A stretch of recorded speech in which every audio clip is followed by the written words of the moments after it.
Hello everyone. We are in Monaco for today. Currently missing 2 drivers. We're meant to have... So, as reserves we got Elite and El Dave for Jamie Robertson in the Williams, who has not joined yet.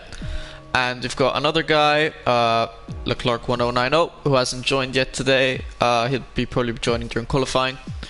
And the people missing for today's race are Goodly Noob, and who we can find a reserve for.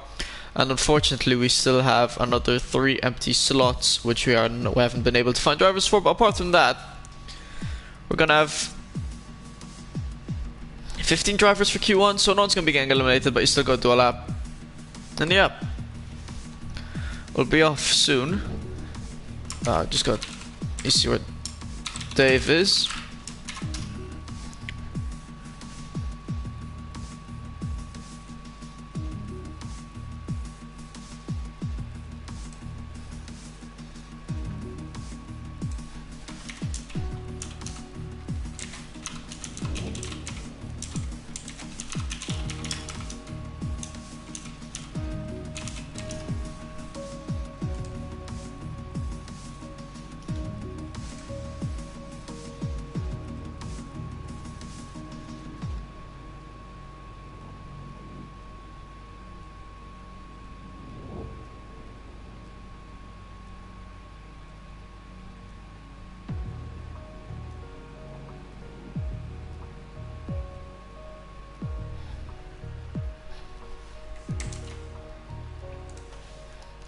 Gonna invite one more time, because we're meant to be off right now. I mean...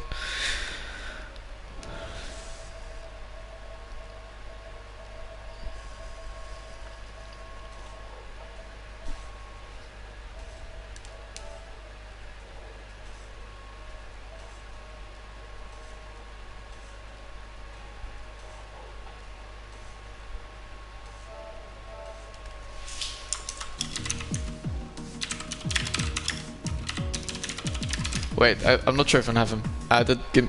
This might be a mistake on my part. I'm not sure. I have the guy added.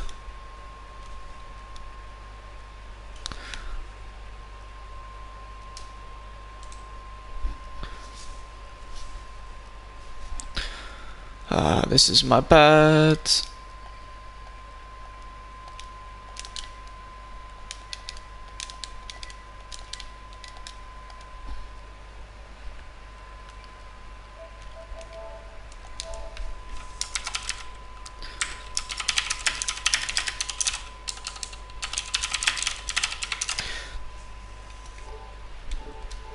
So yeah, basically I was sending the friend an invite to the wrong guy instead of Dave, but it's fine, he'll be joining in a moment.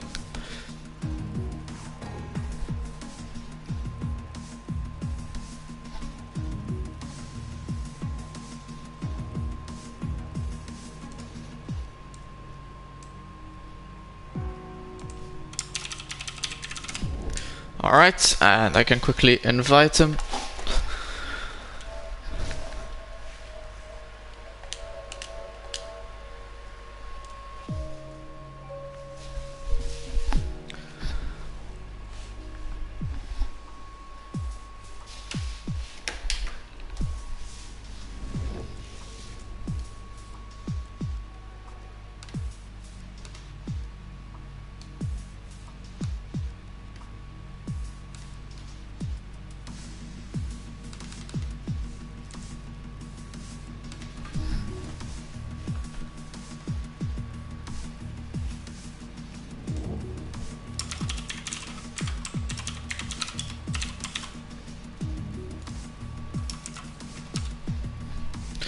Don't know where Dave is, he's taking his sweet time, which is annoying.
We'll be going at like 9:05.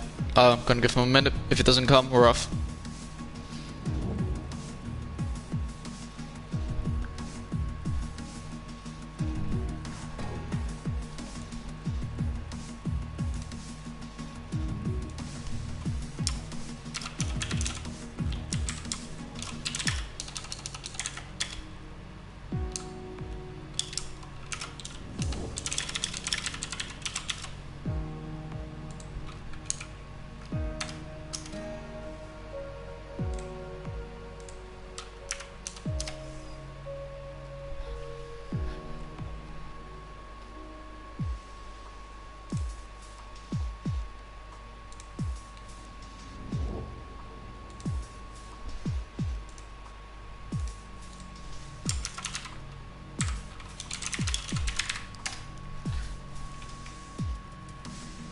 Alright, he's in. We're good to go.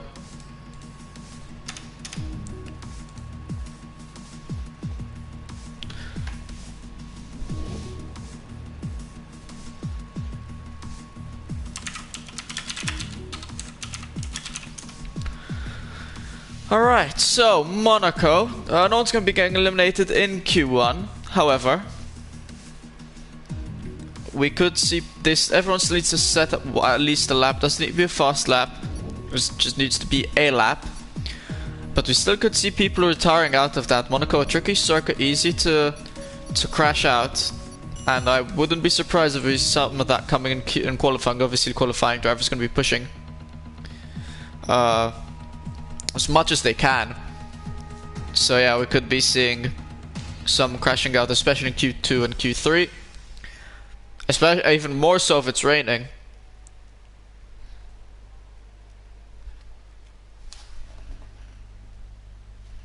And yeah, I wish all the drivers luck. It's Monaco, so they're probably gonna need it.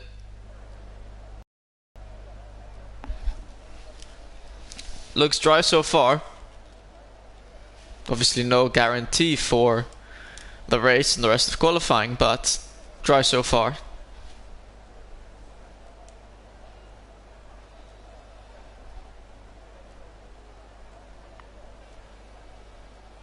It's going to be interesting, obviously, with all the crashing that can happen. Even just losing by front wing, not crashing out, needing you to pit. We could see a lot of shaking in the standings from this race today.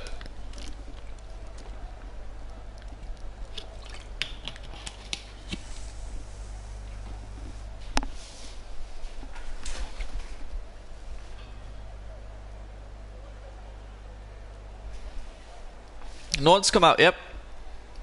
No one in a rush. I mean, Q1 a long session, and as I said, no need to be making a fast lap as long as you make a lap. So yeah,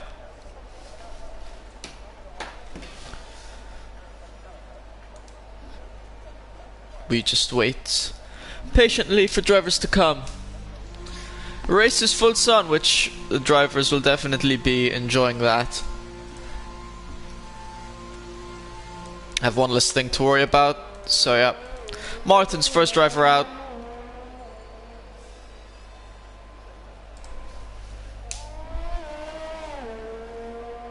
Yeah, Monaco tight, tricky circuit, one of the hardest on the calendar.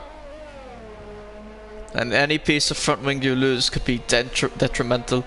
Could mean a pit stop.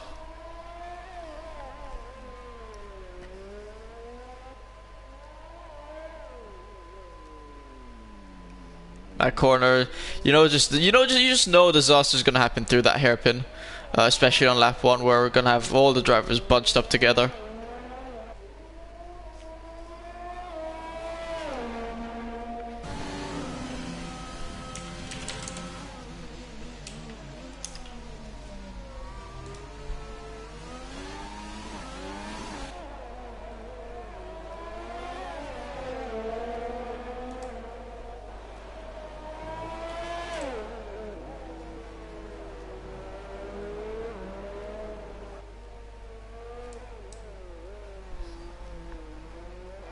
He seems to have kept it clean though, as other drivers are starting to come out and coming through.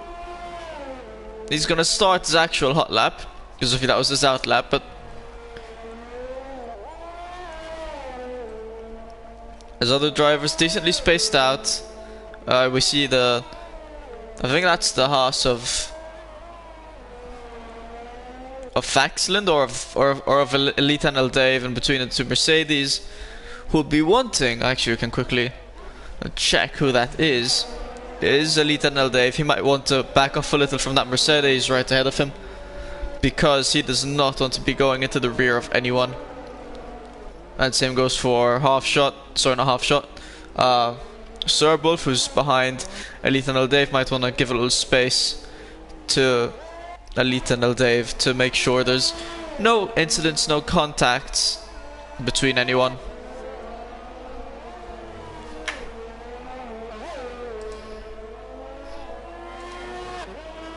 As I said, Elite and El Dave, he was meant to be reserving for James Robertson in the Haas. Instead, he is in the Williams. Instead, he's reserving in the Haas. And yeah, Martin's managing to set a lap 1:11.3. We'll just have to wait and see how other drivers will match up to that time. More importantly, in Q2, all drivers care about in Q1 is getting through to Q2, obviously, but everyone's going to pass. All they care about is just setting a lap time, getting their setups through, all nice and easy, and no need to stress. As Andre is going to be the next driver to cross the line and set a lap. Almost loses the rear end there coming through the penultimate corner, but managing to keep it all in check. And sets a 109.7. 10, 12, 12, 109.8. Almost 2 seconds out of Martin's there. That's not exactly normal. Half Shot Ferry 10.6, Merv Martin 10.5, Elite and El Dave 11.1, 11.1, and Surbulf with a 111.1 as well. KCDB 11.5. I don't know how many drivers are giving it their all and how many drivers are just having a stroll around the track, because we're seeing very diverse times over here. DeRoy with a 111.9, but on the mediums.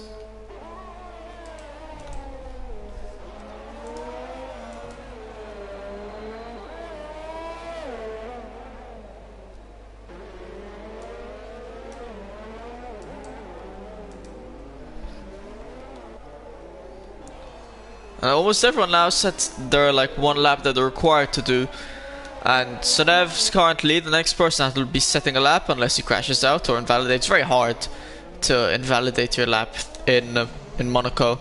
It's still possible though, obviously. In fact, this right-hander here is one of those places where you can. Sonev manages to keep it nice and valid as now it comes through underneath the tunnel.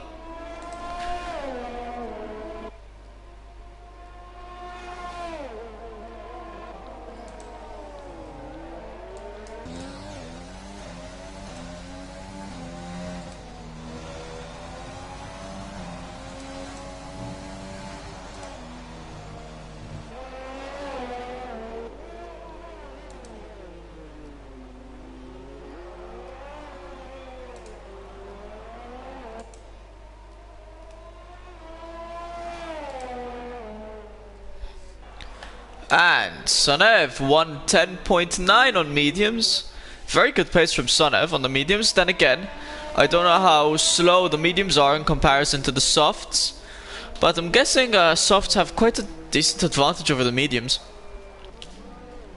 And Faxland or Busman Pickle is going to be next for tonight. It's going to be Busman Pickle that'll be next to set a lap.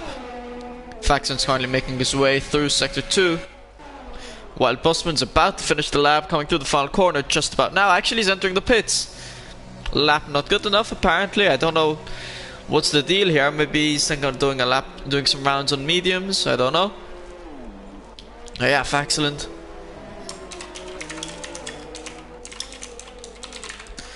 And Faxland actually able to validate his lap. I think the only driver we've seen so far that's invalidated his lap. And he goes into the pits then.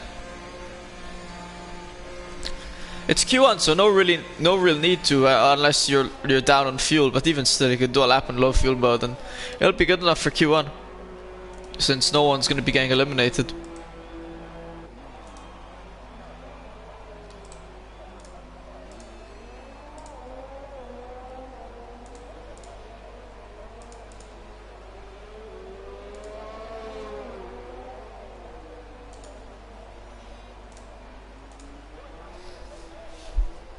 Martin's retired from the session, but he's set a lap, so it's fine.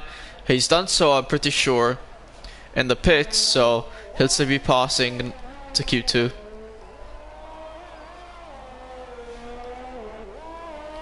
But even though, oh, he's actually up and left the session, I'll quickly invite him back. But yeah, there's always going to be that one driver that will keep, you know, doing laps, like 9 laps around Monaco for the last bit of practice that they can get. Deroy, normally one of these people. Zandre sets the fastest lap with a 109.3.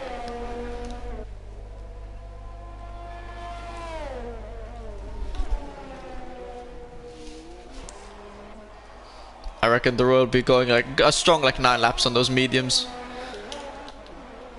Merv Martin, 110.1, currently in third, not bad. Tanto of 12, improved on his lap time as well, 109.8.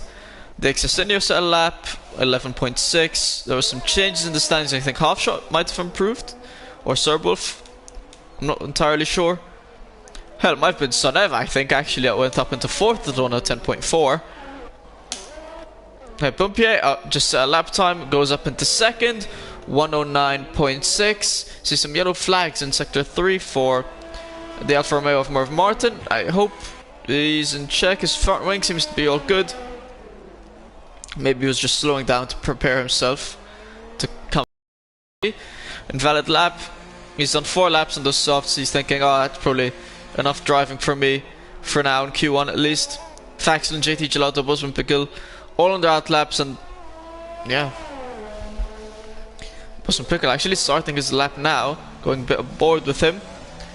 Hampshire Ferry should get out of the way. Got away too late, unfortunately, and yeah, gave Bosman Pickle some front wing damage, which actually, I don't think it even shows. And the Elite NLL's retired from the session, but in the pits, so that's all good. I'm trying to see if Bosman Pickle actually picked up front wing damage, because obviously we saw the front wing flying, but I'm not sure. It's actually updated on our screens. Actually, yeah, you can see on the left side of his front wing, he's missing a small piece of front wing. I don't know if that will get reported, because obviously, I mean, it's not really impactful, but yeah, you obviously are meant to get out of the way, and Halfshot Ferry was clearly on an out lap.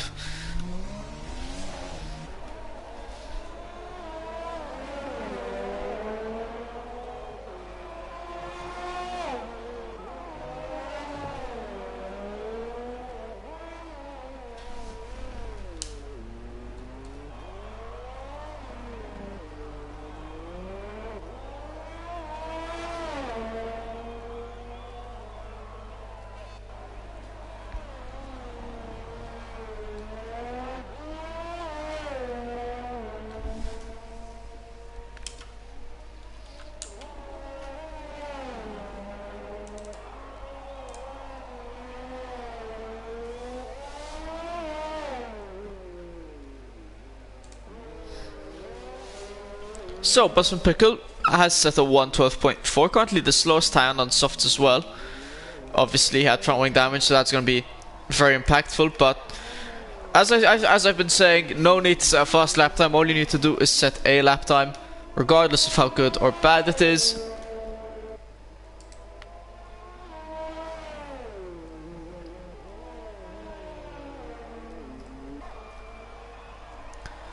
And next, Faxel and JT Gelato. Last 2 people need to set a lap. JT, in fact, about to do that now. And slots into third, 109.6. I wonder if that's all the pace JT has. If he's got more, if he's got less. We'll be curious to see once Q2 and Q3 come along. Which leaves Faxel, the only driver left, to set a lap. I'm seeing quite a lot of invalidations, which I wasn't expecting. And no one's crashed out yet, obviously. No need to push, but still. A nice thing to see.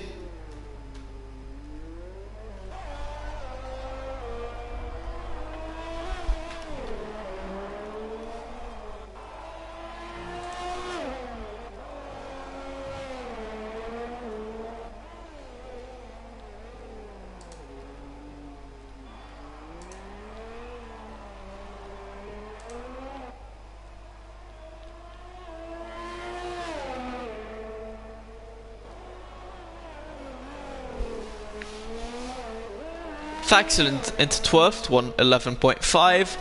Right behind KCDP. Very un-Faxland-like times. Front wing is all good. Probably, I don't know if he's struggling with the track, not his favorite track. Maybe just not pushing because he doesn't need to. I mean, all of these things could be, playing a factor. And yeah, drivers, now that they all set the lap, really have nothing to worry about. They could all just go into the pits and retire and make their way onto Q2. But obviously some people looking for a bit of more practice.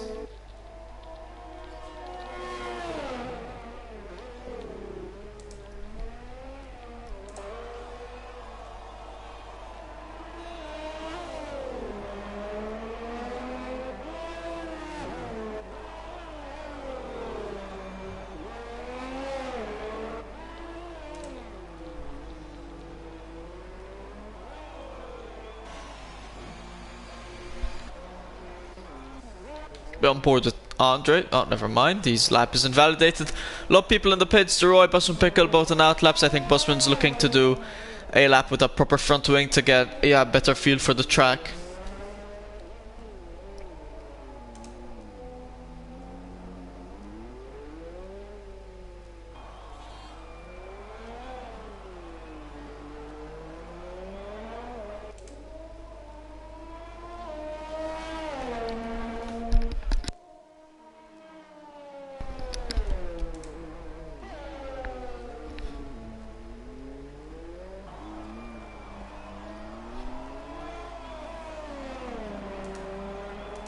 Obviously not much to say here in Q1, I mean, there's literally no stakes to play for, with drivers basically having some practice. But again, I will mention those, no one's crashed out. Sure, we've seen some front wing fly, and not a lot of that either. So props to the drivers for that so far.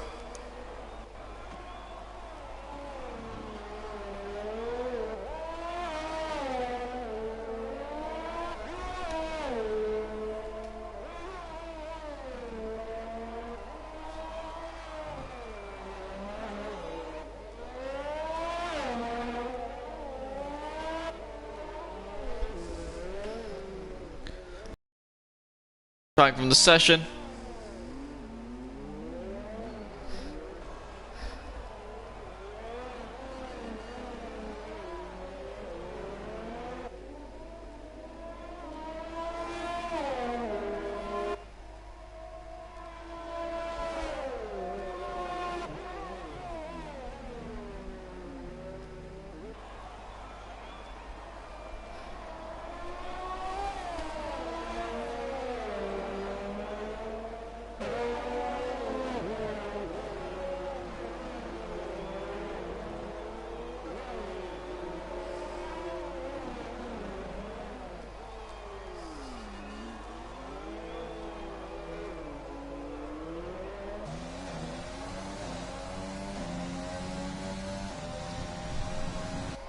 So Busman Pickle, even after going for another run around with his front wing attack, he still, I don't think he even improved on his lap time with that 112.4.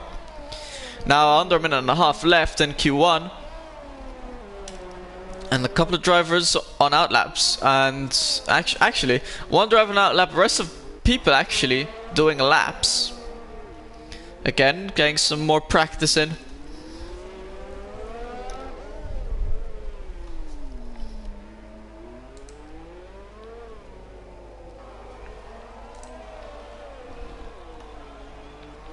But as the time ticks away, we head closer to Q2, and that's when things really start to get interesting.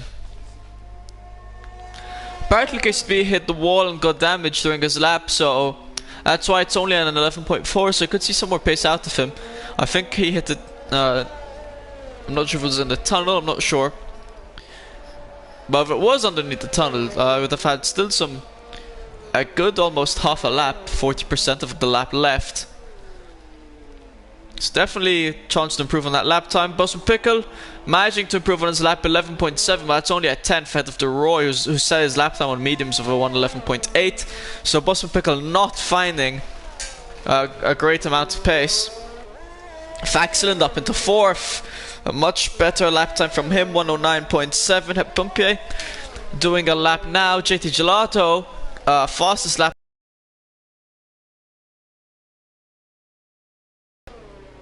I don't know if we're seeing some connection issues between myself and Heptumpier, or if he actually did just drive straight into the wall. I think it was connection issues because he seems to be driving steadily on. But hopefully, you know, there's no connection issues and everything will be all nice and fine. In the meantime, Dig Cecilio's down in 13th, 111.6, currently out on the lap. Serbull for 9th in the pits. So Nevon Mediums 110.4, holding nicely in 8th. Who knows, maybe he'll just maybe be able to start on mediums once Q2 comes. Because obviously, for Q2, all you need to do is get into the top 10 to pass on to Q3. And if you can do it on mediums, you gain an advantage. Although I'm not sure if you gain an advantage in Monaco. Although I think you still would. Obviously, though, in league racing, people are still probably going to crash. You might get a cheeky safety car, so maybe going on softs is the strategy. And maybe swapping to hards. Or it really depends.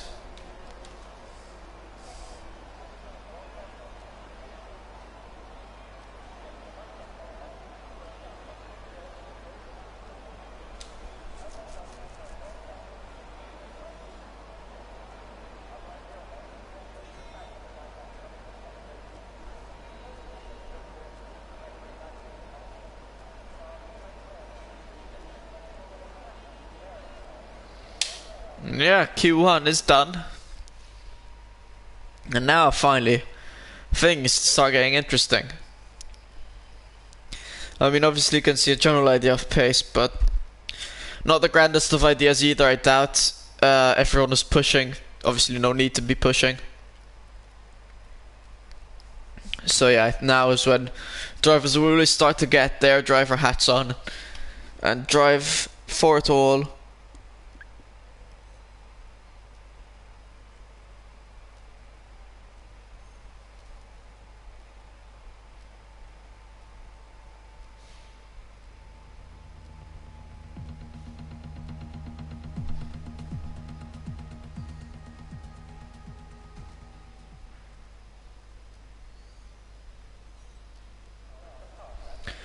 And Q2 is underway. And finally we'll be seeing 5 drivers getting eliminated. No one crashed out in Q1, good to see. But this is the point where drivers will start crashing out.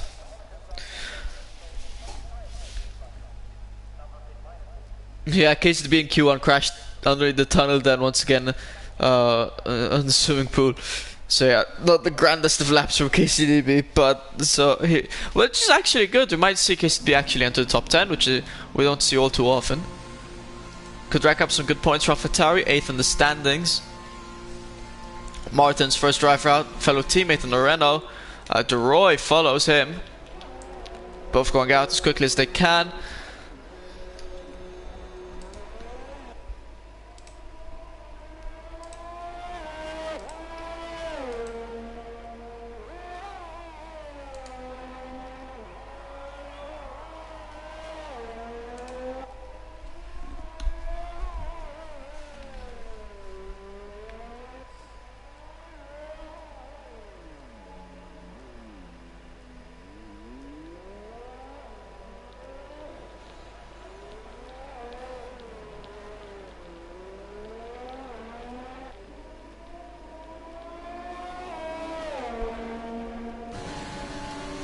A lot of people on out laps. Luckily though, distance, apart from actually Haas, Alfa Romeo and Mercedes all up each other's butts. Apart from that though, everyone else decently spaced out. The 2 AlphaTauris right behind each other, probably going for some strategy call, right? That's probably a strategy call right there. Even maybe the 2 Renaults, the fact that they came out so quickly and right behind each other. Probably a strategy call between those 2 as well. And let's see, how many takers do we have on mediums? Martins is on softs.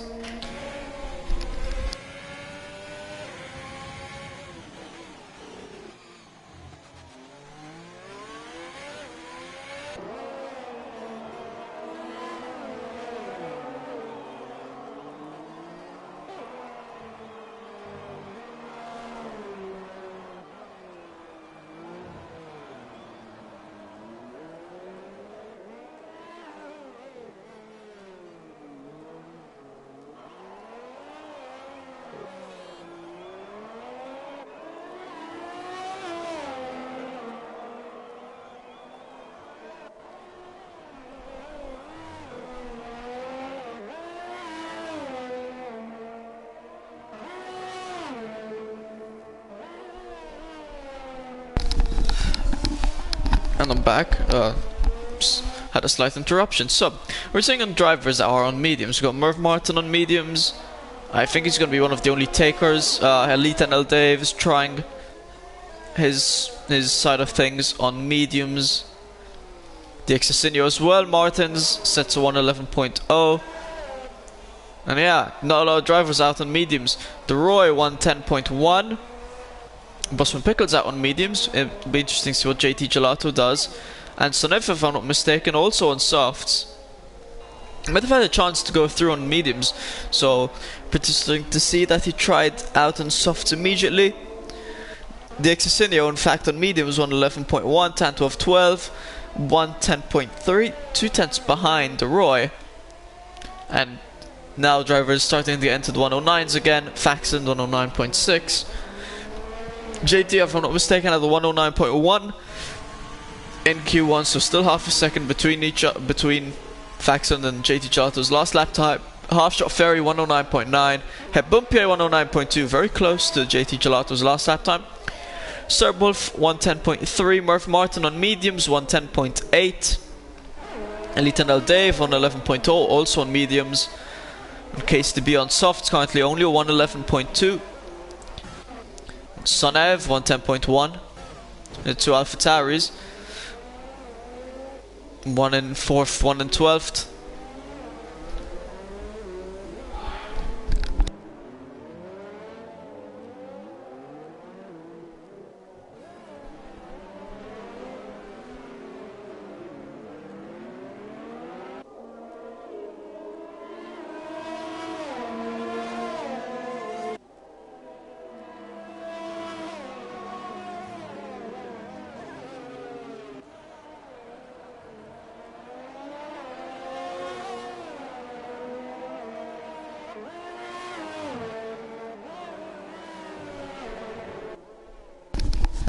Once again, I was interrupted. Sorry about that. Unfortunately, not much I can do about it. In the meantime, I'm guessing drivers that were on the mediums going into the pits so they can do laps on softs. I mean, the Exosinio is already in elimination zone. Busman Pickle as well, 111.5 off a lap. Probably was involved in the collision or something, or maybe there was a collision in front of him, but definitely way too slow. Martin's on the brink of elimination in 10th on soft, so it's going to be a challenge for him to get through. Elite and El Dave, Murph Martin, 8th and 9th on mediums. They'll probably end up being eliminated once the Exosinio Busman do laps on softs. Even Andre and JT Gelato have to do actual laps in general, so once they do laps, they'll definitely be on the brink of elimination or eliminated. So they'll probably be having to do lap times on softs, which means unless Andre or JT Gelato try out mediums, I think no one will be. Actually, Andre's trying mediums, JT Gelato isn't, so Andre's probably the only contender to be starting in the top 10 on mediums. We'll just have to wait and see what kind of lap time he can produce.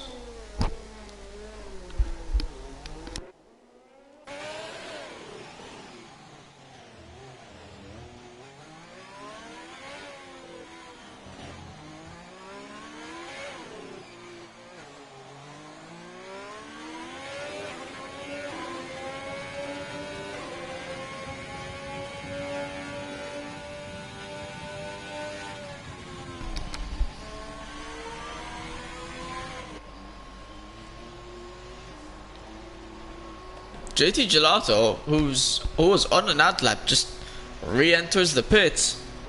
Not even trying for another lap. Maybe his next lap was also invalidated. Maybe he got one of those invalidations. Very annoying invalidation. So Andre's going to be starting his lap just now, and they're going to see where Andre can go. Coming through turn 1.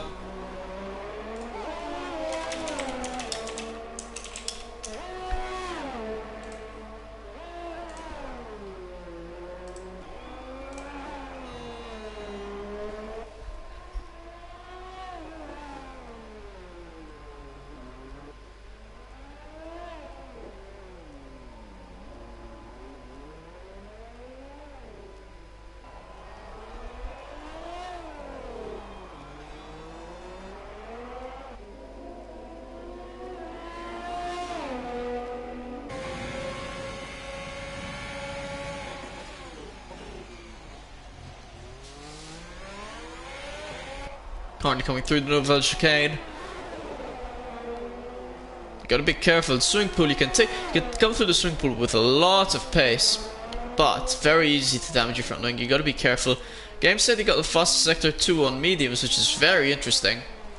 If you could pull a kind of lap time like that off, that's gonna be pretty insane. As you're going to see where he crosses the line now into 4th with a 109.8 on mediums. Lots of pace from Andre. We could see him be in the top 10 come the end of the session on those mediums.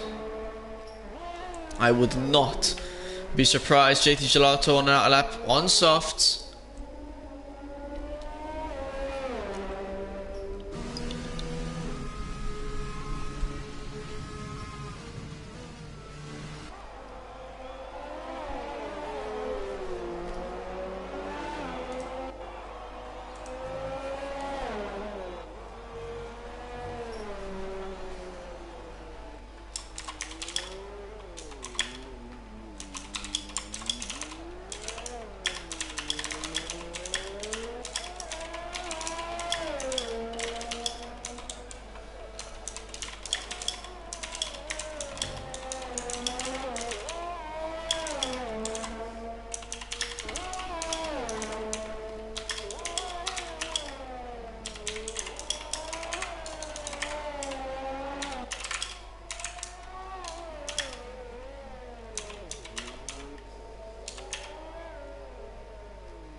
And JT Gelato on his hot lap going through sector 2. Coming into Rascus just about now, penultimate corner.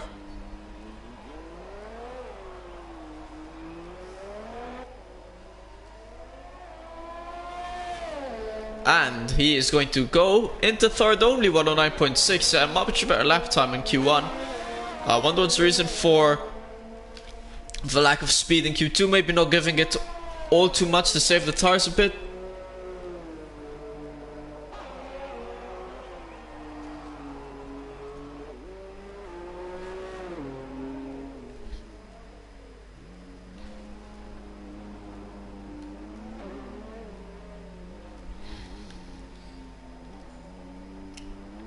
And yeah, I mean, everyone's set a lap in Q2. Case to VDX Signoli, Tenel Dave, Murph Martin, Boston Pickle, all currently scheduled to get eliminated, but 4 of them have set lap times on medium, so definitely a lot of place where to improve and gain time. So you could see the standings very different after 4 minutes. In the next 4 minutes, Martin's in 10th, so right on the brink of elimination, but really and truly, all 5 drivers back here could stake a claim for the top 10. So I would not be surprised if anyone, even including Andre, could be in slight danger. Andre himself could be in slight danger, although I do doubt it. It is possible that Andre might get eliminated on those mediums. I reckon only Faxlin and Onward are safe, and even still, not 100% safe.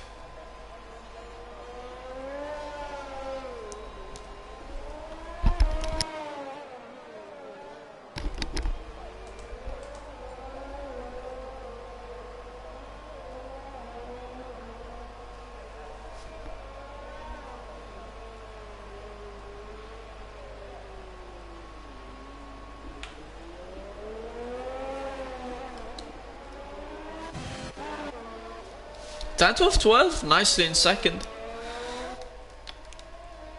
He'll be hoping to keep up a string of performances. Had Bumpy is retired, and I don't know if it's on or off track. It seems to be in the pits, so no need to worry. He will be going through to Q3. DeRoy in 5th, 109.7. Good lap from him. As these Bomb 5 all fighting for position to get into the top 10. Slightly over 2 minutes remaining. Martin's on a lap, looking to improve, desperately needs to improve. Even 5/10, which would get him into 9th, might not even be enough. As we all know, Murph Martin, Elite and Dave, Dixon, all capable of quite a good amount of pace. Murph Martin especially, we saw his pace in Q1. Boston Pickle seems to be struggling, but we could just see him put on a wowzer of a lap.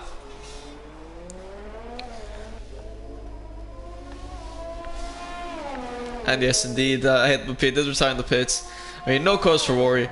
He's nicely in first, definitely no chance of getting eliminated. Boston Pickle lap actually invalidated, and he won't have time to go into the pits and go back out. So unless he's got the fuel for another lap, Boston Pickle could be eliminated. Murph Martin coming out of the pits just now, leaving it right till the last moment.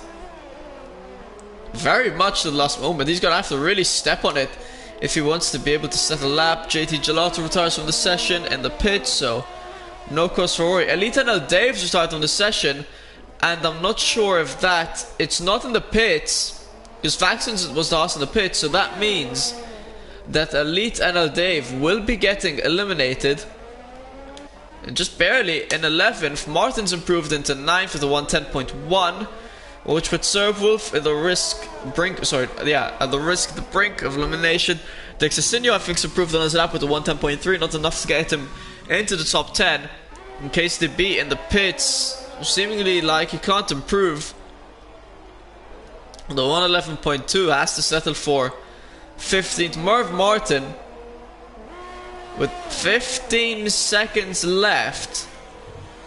You just wonder if he's going to make it till the timing line. He's definitely going to be in a panic. 7, 6, 5 seconds remaining. I don't think he's going to make it. It's going to be close. He hasn't made it till the timing line. So Merv Martin could very well have been eliminated. However, I think the game might have allowed him to do a lap. So if he's ever so lucky, Merv Martin might not just start in 14th. Obviously he's got a lot more pace in him. If he makes it to Q3, could easily be in the top 5 position. Starting in 14th would definitely be a massive bummer for him. In the meantime, Andre seems like he's going to be able to stick it out in 7th and 8th. Oh, we might actually low key. I don't think he can get eliminated. I think the worst that can happen is he drops down to 10th, which is all I need. So Andre will be the only driver in the top 10 starting on mediums. Sir Wolf looks to get out of the elimination zone. Can he do it coming down the final stretch? Keeping as close as well as he can, leaving no room for loss of time, but he only manages to stay in 11th. I think he improved 110.2 though, not enough to get him into the top 10. Merv Martin coming across. It seems like the game's allowed him to set a lap, even though it's about 2 seconds off the timing line. Into 10th, just barely goes through with a 110.1. Knocks Martins out by 6 thousandths of a second, or 7 thousandths. And Martins will not be pleased about that. I'm surprised by that because Merv Martin had a lot more pace in Q1. You see, yeah, drivers eliminated: Martin, Serb with Dixacinio, Elite and Dave, KCDB all eliminated. Elite and Dave had set a lap time on mediums, was not able to set another lap time on softs. KCDB only set 1 lap time on softs. Martin just barely got eliminated by Merv Martin on the he was the final driver to set a lap time. Andre managing to go into Q3 on mediums, but no one's been able to reach a 109.1. So was able to hit in Q1.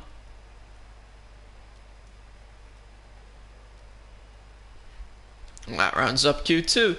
And Martin's on I feel bad for Martins. He just barely got eliminated. He drove the car, managed to get into 10th. He was actually like 9th or 8th for a bit, and then dropped down back to 10th. And then Merv Martin right at the end snatches it from him, knocks him out.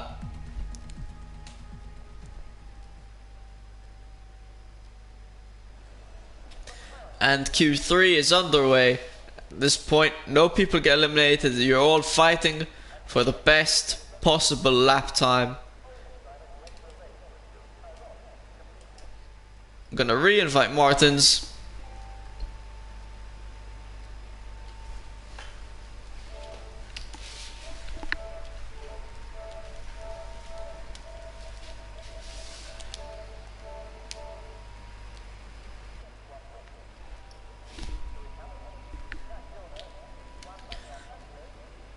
I was about to say no early takers, but Het Bumpier first man out, a common sight here in TRL.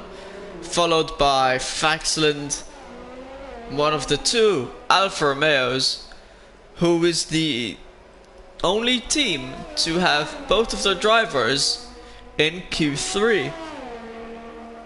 This will bode well for their chances at the Constructors' Championship. Currently first are the McLarens, JT Gelato and DX Insigno, and behind them Alfa Romeo's in second, and in third, if I'm not mistaken, is the Haas's of Faxon. And currently, unfortunately, no driver alongside Faxon. They had TRT Tommy last week, who was meant to become a full-time driver, but unfortunately he seems to have left without a reason why. Would be nice to have him back and go alongside Faxon. They would have made a proper run for the championship as well, the Constructors' Championship at least. And now drivers will be looking to qualify in first, and ahead of JT Gelato. Obviously Monaco, a difficult track to overtake, but JT Gelato currently first in the driver standings by quite a lot of points, near 100. Obviously we've got new different point system. TRL first place gets 60 points, and JT is currently ahead by around 100. So if JT is able to DNF, which I'm sure some drivers will be hoping for, then Faxon, who is in second, I believe, would be then only 40 points behind JT Gelato. So I'm sure drivers will be looking for that to happen. Though JT Gelato has been very strong this season, almost won every single race so far in Season 2, and he'll be looking to put on another strong performance here today in Monaco. We see him go first in Q1 and third in Q2. Currently has the fastest lap time we've seen throughout both sessions. Question is, can he replicate it? Can he go faster? Can anyone go faster? Just have to wait and see. 9 minutes, 19 seconds left. And all to play for.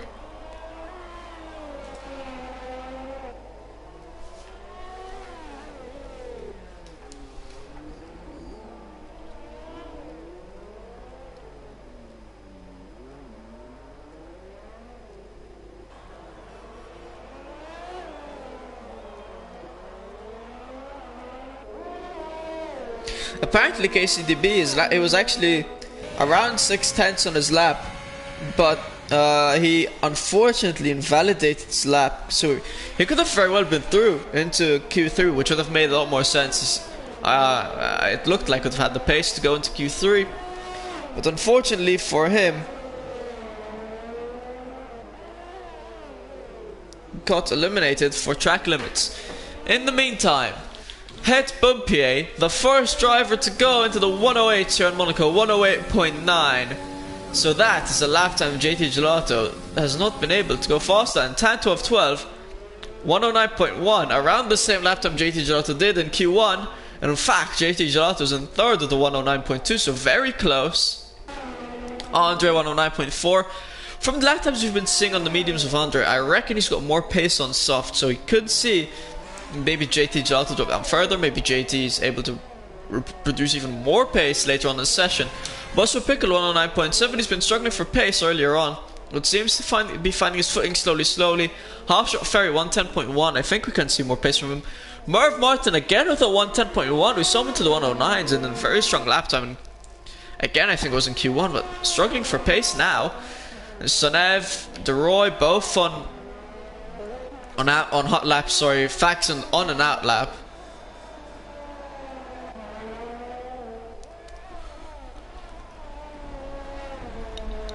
Ooh, and Sonev's invalidated his lap time going through the swimming pool section.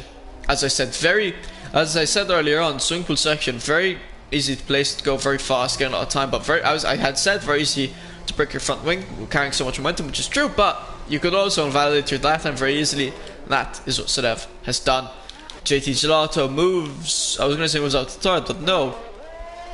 I think it was Half Shot Ferry who improved his lap time to 109.6, and DeRoy who slotted up into 6th with a 109.6 as well, right behind Half Shot Ferry. And Faxland going very slowly on his out lap, probably getting ready for his hot lap. A bit of a faraway distance to do so, but to each their own. I am curious for how fast Merv Martin can go. Surely we can see more pace from him. Times with 12. Probably on an end lap, I'm guessing. JT Gelato right back on an out lap, leaving no time for, you know, regeneration, anything. Must have a lot of tires or something saved up, or just drying out from multiple takes, so we could see him go faster than that 109.2, basically 109.3, but could see him go faster than that. Andre as well, right back at it on an out lap.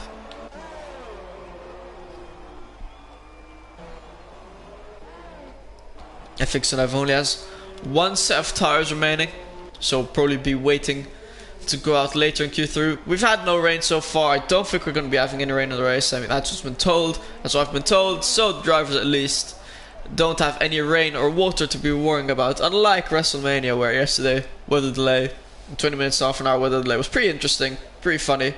Bit sad though, because obviously, you know, fans are waiting for the hype to finally watch some live wrestling in WWE, WrestleMania, biggest stage of them all, then weather delay. But fans, sorry, not fans, but F1 drivers here today, no worries about the rain.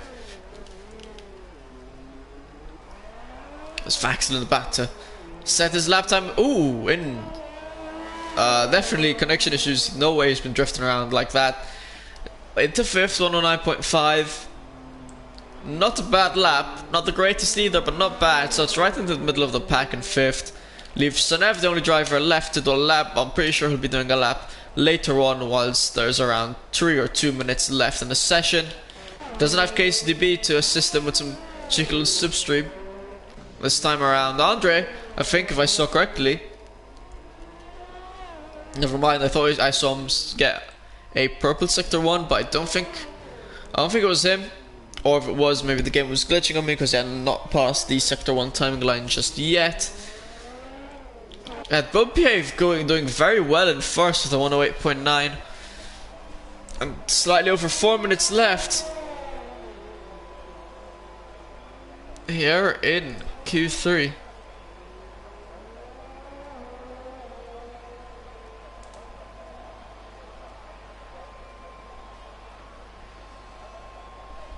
JT Gelato on provisional pole. The instant reaction for Mbappe, for fuck's sake, and I don't blame him, because he is a professional pole for just 2 1,000ths of a second. Well, actually, if we want to be specific, 21 thousandths of a second, 0.021 seconds ahead of Head Bumpier. Literally nothing, but he's managed to steal professional pole from Head Bumpier. Head Bumpier got to be careful now. I mean, actually, he's got nothing to lose. He's nicely in second. Might as well give it his all. And if he invalidates it or something, oh well. At least he's still got second. Andre managed to improve into third, 109.1. Jesus Christ. Sorry. It was. I think that would be 2100ths ahead of Head Bumpier. I'm not sure, because I think because Andre is like 4 1,000ths of a second behind Tan. Man, the terminology of decimals can get very confusing. Sonev's now on that lap. I think I could have sworn I saw Andre get the fastest sector 2. However, I am not sure.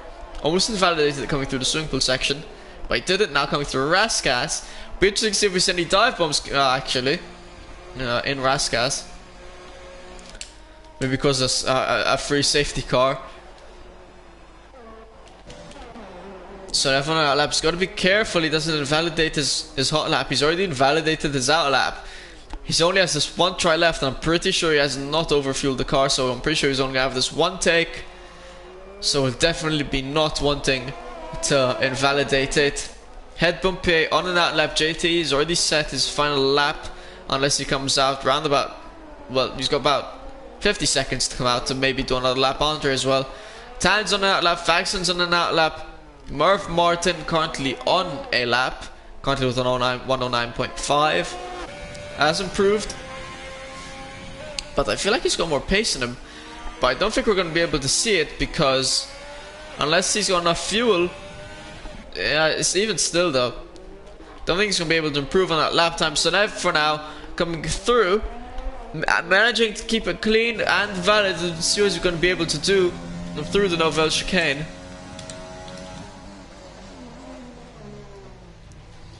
Seems to be clean. seems to be valid. Swimming pool section though is the place where he seems to be invalidating, so let's see if he's able to keep it clean. Nice through there, and this is the main issue. Keeps it clean, keeps it valid, so Sunaf could be at least setting a lap here in Q1. Might not be the fastest of laps, but at least he's going to be setting a lap, and it is going to be in 6th, 109.4. Not too bad, not too shabby. Head Bumpier, I just realized, is in the pits. I thought he was on an out lap. He's coming out now.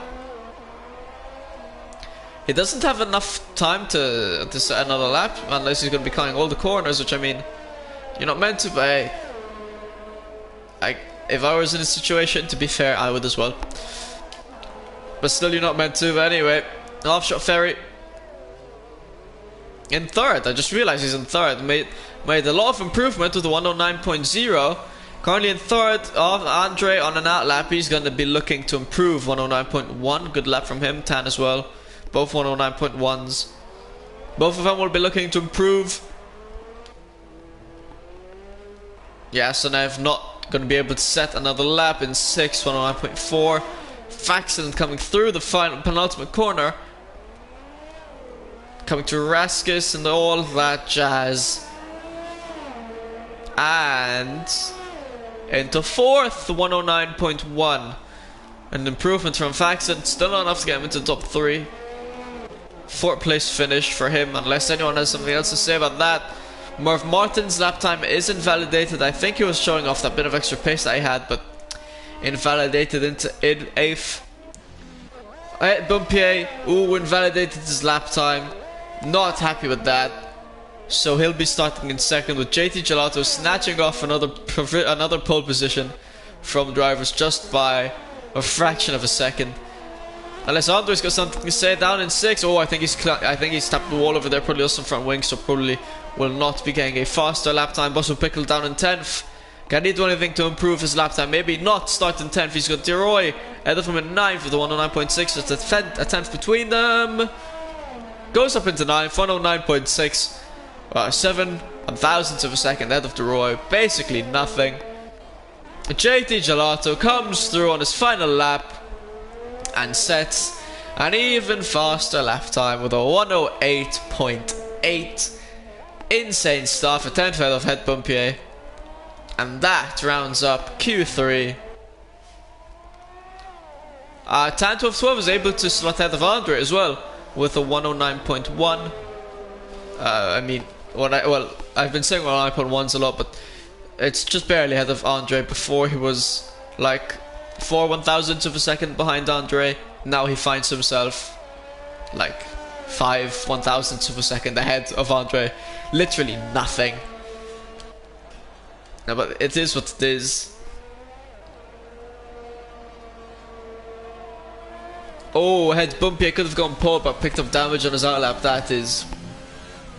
Ooh, that is not a happy thing to see, and then didn't have enough time to do a lap after. Yeah, that was sad. That is indeed sad.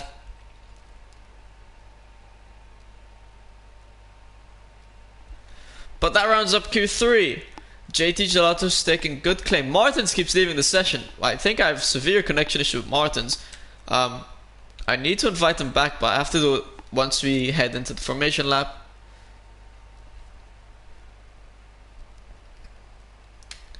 And yeah, JT Gelato's taking his claim for even more points. Faxon in 4th.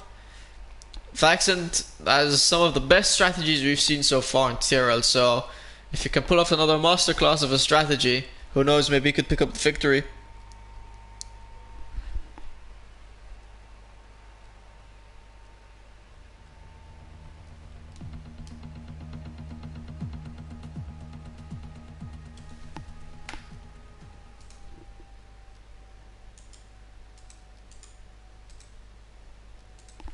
Alright, and I need to quickly re-invite Martins.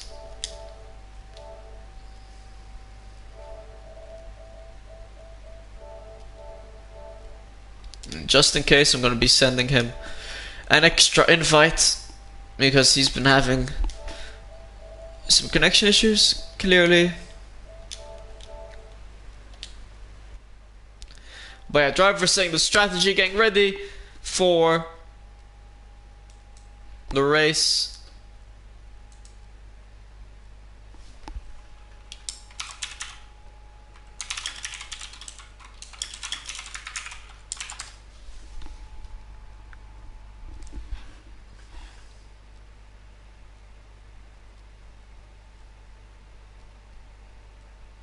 Driver's taking a long time to do the setups and everything, and the race strategies. I hope all the connection's okay, because this is a bit worrying. Driver's slowly starting to ready up.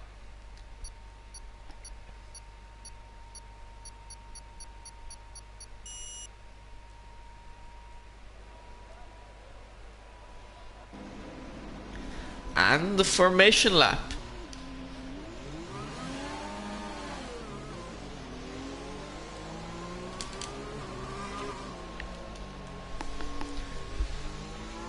This allows me to drink some water and get ready for this race start.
Drivers starting to line up to the track. Case to be taking a sweet time to roll up.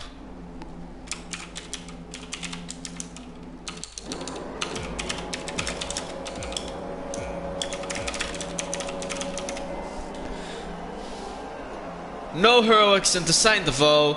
Oh shit, Martins is disconnected. I need to re-invite him. But JT Gelato gets away well. No heroics into Saint Devoe. Well, Faxon goes down the inside heroically off Head Bumpier and managing to get out of him. Head Bumpier dropping 3 places. Well, 2 actually. Not the best starts from him. The Exocinio up 3. Ooh, we're seeing some drivers almost going side by side. Oh, in fact, Boston Pickle, the Exocinio side by side. The Exocinio taking it down the inside of Boston Pickle. And I think able to almost get rid of him. Almost. And Boston Pickle sending it very deeply down the inside. 3 seconds time, they're ready for corner cutting. The Exocinio and Boston Pickle still fighting it out, battling it out. Hopefully none of them got front wing damage. None of them have been able to gain positions. I think Boston might have some slight front wing damage. I'm not 100% sure. Oh, I'm seeing yellow flags. Oh, that's Martins letting people go by. Which is very nice from him to do. But that has now put a very big gap between 10th and 11th. 1.3 second gap. JT Gelato's already stormed into the lead. Already 2 second gap between himself and Half Shot Ferry. Faxon around the tail of Half Shot. Head Bumpier right behind them. Tanto 12, Andre Sonev unable to gain positions. The Exocinio, comeback king apparently, up 5 places. Looks like Sonev's next on his tail. Oh, he might have gone some front wing damage over there. Nope, front wing is clean and intact. Boston Pickle did indeed pit, so I think he had gone some front wing damage when he was fighting alongside the Exosinio.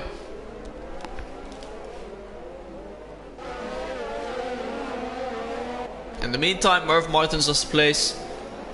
The Roy's down one as well. Elite and Dave down in 14th. Half Shot Ferry losing more and more time to JT Gelato. JT Gelato absolutely storming it. I don't know where he got this race pace from, because I mean in qualifying he was only a 10th faster than, you know, Het Bumpier, but storming out of the field over 3 seconds and gaining literally, it's like he's playing against AI. Literally anything he does, he's just gaining time. It's insane. And he's on 85% ERS. Mind-boggling pace from JT Gelato. Faxon would be looking to use DRS once, you know, only one DRS zone unfortunately, which is the main straight, and we'll be looking to use that to get past Halfshot, maybe start catching up to JT Gelato. Het Bumpy as well, who lost 2 places on the start. He really won't be happy about that. It was a bit slow off the line. A lot of drivers keeping it close, sticking together. And Merv Martin 2 seconds actually behind the Exosinio. He doesn't seem to be having wing damage, but he isn't going very fast either. I'm clocking Martin's pit as well. Don't know if I had any wing damage or something. And this is the problem about Monaco. Obviously, if you're a driver that enjoys technical circuits, then it's a blast to drive. But from a commentating and a watcher's point of view, it is not the most interesting race to watch. Not a lot of overtakes, not a lot of action. And drivers already slowly getting more and more dispersed. And the DRS has not been very helpful either. No significant crashes or safety cars though during qualifying and during the first 3 laps of the race, which is very interesting to see and very nice, to be fair. And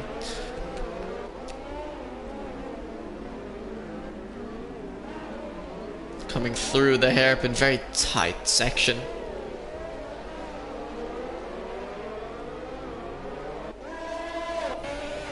I'm remembering Anders started on mediums. He's in 6th. I want to take a look at his position gain. Still in 6th, but the fact that he's on mediums, keeping up with drivers that are on soft, that's some good stuff from him. Probably got a warning for that slight corner cut there through the Novel chicane.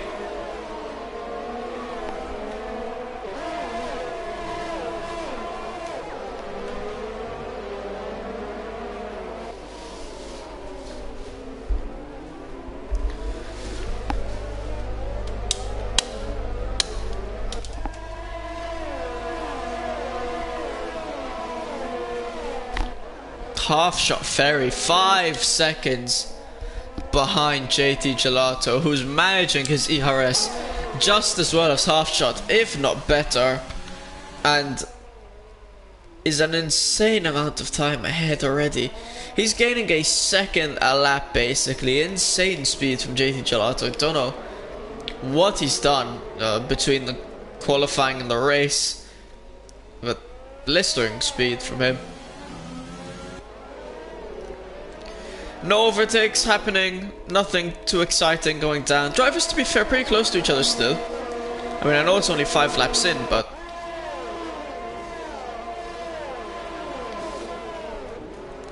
that's the problem, very hard to overtake.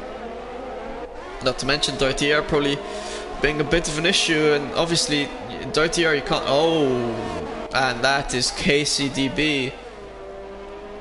Don't know what happened. I think he spun around because his front wing seems to be intact. Oh, as he hits the wall, loses like half his front wing, all of his front wing, and KCDB has no front wing.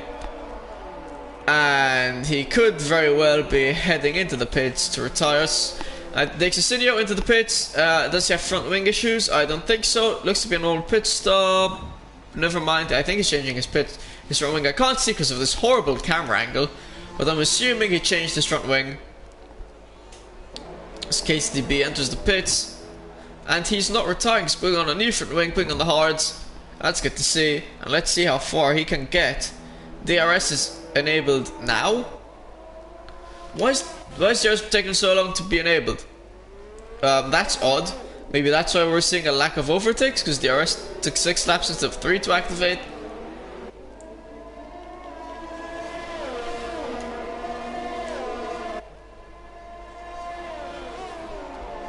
Nonetheless, Faxland still right behind Half-Shot Ferry, had Bumpy, second fastest driver in qualifying, and could have been in pole, almost losing a second behind Faxland.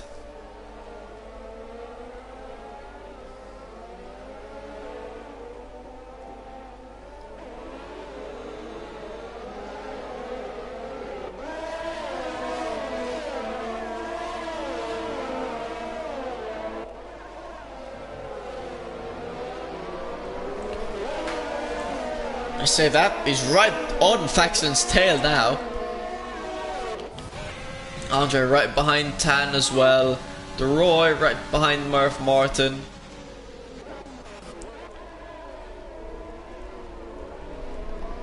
Shot Ferry no longer losing a second a lap to JT Gelato. Time penalties starting to build up.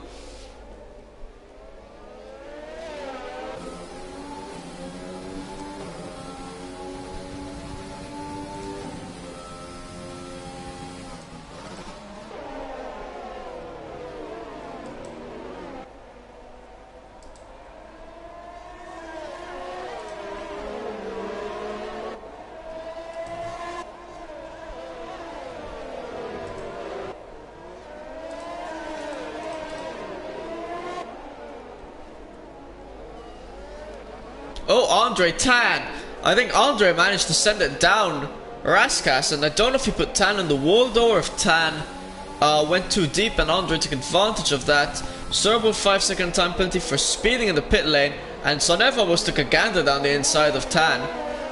Tantron wing seems to be in check, so I think he just went a bit too deep, and luckily though, no front wing damage for him. Sonev gets past Tan. Tan I think actually does have some front wing damage. He has lost a slight... He's got very minor front wing damage on the right hand side that could very well be detrimental on a track like Monaco, and Sonev was able to take advantage. I don't know if he went in too deep again, Tan, or if it was because of the front wing.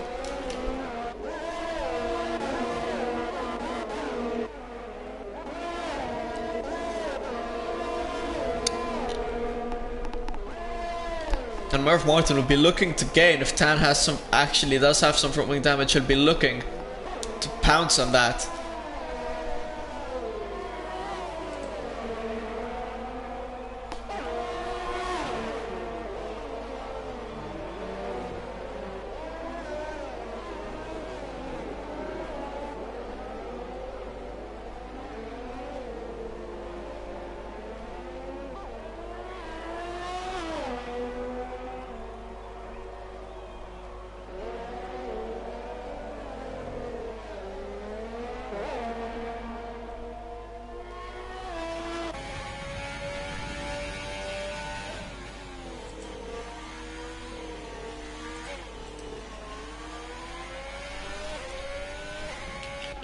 Tanderoy entering the pits onto hards. So softs to hards seems to be the main strategy. I wonder if Andre will do mediums to hards, maybe be able to put on mediums to soft. KCTB has retired in the pits. I think he got more front wing damage and decided that he does not want to partake in today's race any further. I will say KCTB, ooh, it's a shame he's been getting very unlucky with front wing damage and all. A friend of mine, but it is an undeniable stat, unfortunately, that he currently has the most DNFs in TRL. Which is a shame to see. As I said, he's been getting very unlucky. Martin's 3-second time penalty. A lot of drivers entering the pits now. Faxland, Sonev, Half-Shot, Murph Martin all entering the pits. No fancy... I was gonna say no fancy strategies from Faxland. Okay, and he's put on mediums. To be fair, some drivers are also putting on mediums. Well, I have seen some drivers slot on hards as well, so the battle of the strategies, mediums versus hards, looks like it's going to be. Obviously, JT Gelato just continuing his race as if there's no tomorrow. Absolutely under no threat from anyone. Het Bumpier 8 seconds behind, who has not pit yet. Enjoying the clean air though, as he seems to be able to maybe gain on JT. I'm not so sure. Oh yeah, Het Bumpier, JT Gelato will probably both be pitting soon. 10 laps out of 39 done.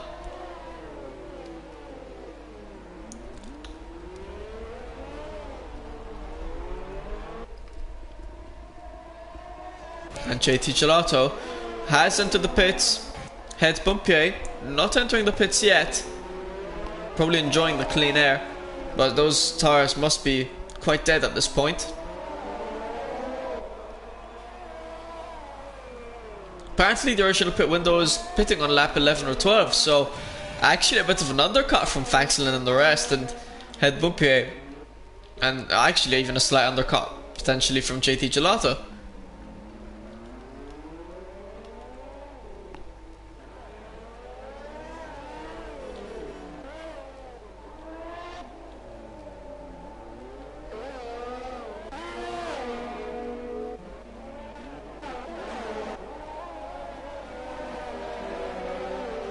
Andre could be in a very good strategy here, having started on the mediums. If he's able to stick it out, not getting any wing damage, and swap the softs, ooh, he could be in a very, very good position come the end of this race, even the last few laps.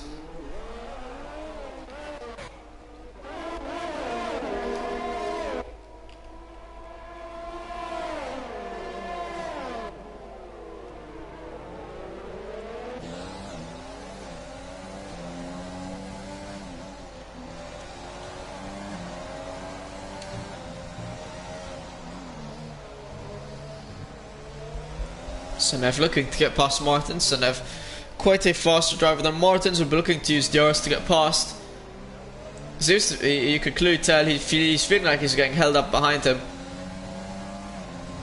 And he's going to take it around the outside into Sandoval. Ooh, and a bit of contact with Martins, and that sent Martins spinning around. And I was a bit worried that was going to happen. I don't know if it was Senev's fault, I'm not 100% sure. Probably be taken up into the incidents later on after the race.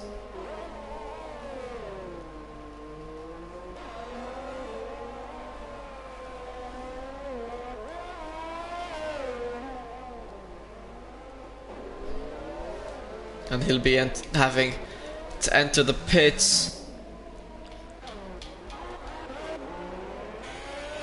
Het Bumpier now into the pits, which leaves Andre, the only person I've not pit yet. And I think JT Gelato though is gaining on Andre. Makes sense, he's on fresh mediums.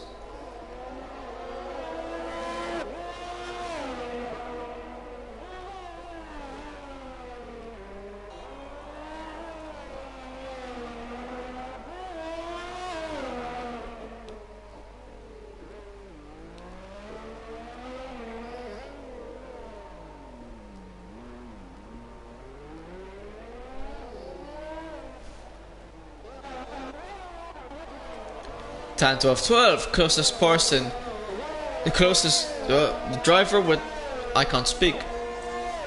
Closest distance between a driver and another driver is Tan and Deroy. That's kind of what I want to say. Martins and El Dave both entering the pits, both front wing damage issues.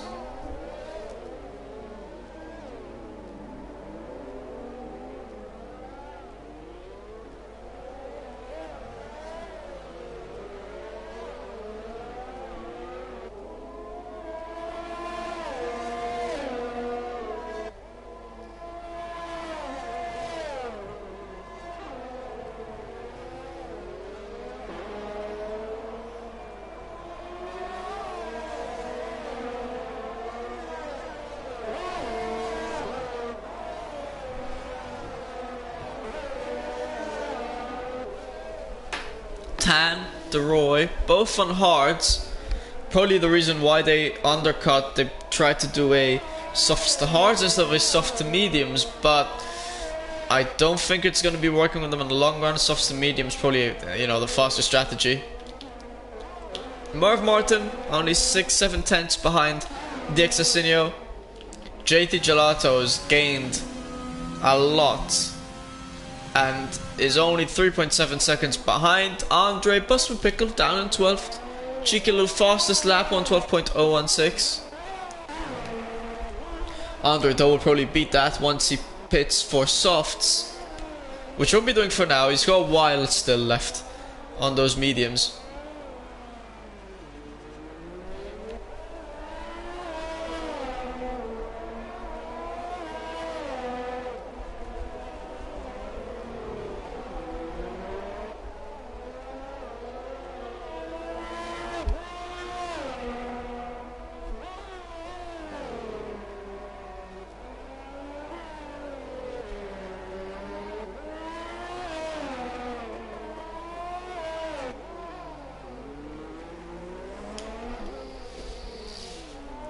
Question is, oh, I just realized Andre's got some throwing damage on the right. I wonder when he got that, if it's recent or if it's one of the reasons why JT's gaining. I think it's recent because JT's just gained a lot of time just about now. And I'm very curious to see how much faster the softs are going to be.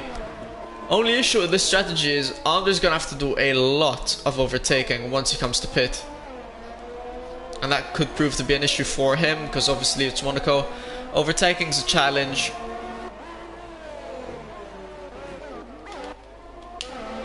In fact, look at this right here. Het Bumpier trying to get past Faxon. He's been trying to do it for most of the race. Right on his tail. We couldn't see him do it now. After Raskus, he's very close to him. DRS could be useful. Almost going into his rear after Faxon looking up. He's managed to stick it right behind him. Not the best of exits. Faxon to get a better exit than him. And because of that, I don't think he's going to be able to slot it down his inside. No, he's too far back. And in fact, still behind Faxland.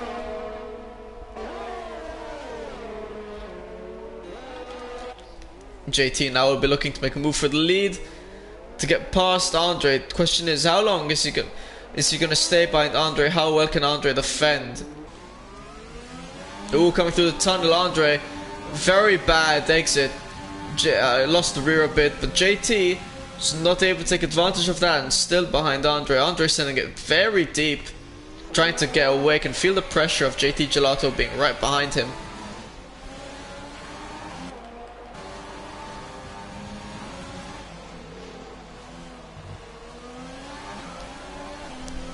Andre really driving his car to the limits.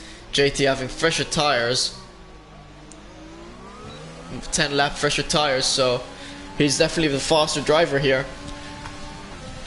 The thing is, he was not able to use that DRS advantage and is not able to get past Andre, and the longer he stays behind Andre, the happier Andre is going to be.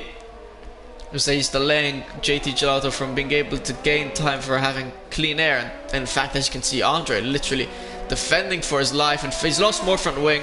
JT though is not yet again not able to take advantage, and I think Andre's strategy at this point is keep JT behind me for as long as I can.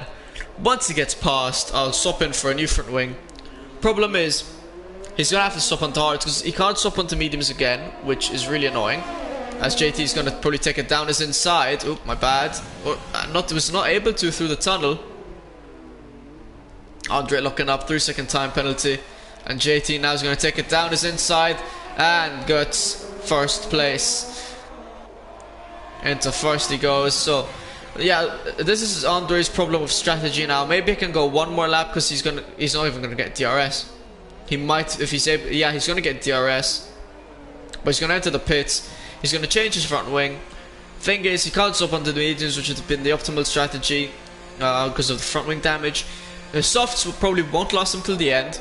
So he's going to have to swap onto hards, which is very, very bad strategy and unlucky for Andre, the fact that he's got front wing damage, because this has really ruined his race in terms of strategy. Half shot, 7 seconds behind JT Gelato. and I don't really see any major overtakes happening. Once again, JT Gelato could be winning a race here in TRL. It's kind of like the halfway race. We've got 13 races this season, so round 6 kind of like the halfway race.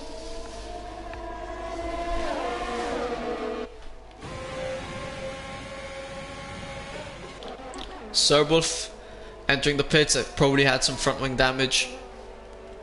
Ooh, Ed Bumpier, Faxon fighting it off. I was gonna say fighting it off. Faxon, I don't know if he went wide or whatever, but Bumpier is ahead. Faxon's front wing seems to be intact. Maybe they touched a bit and maybe forced Faxon a bit wide.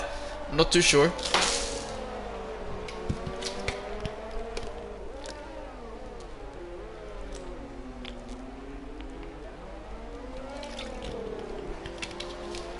Ed Bumpier has entered the pits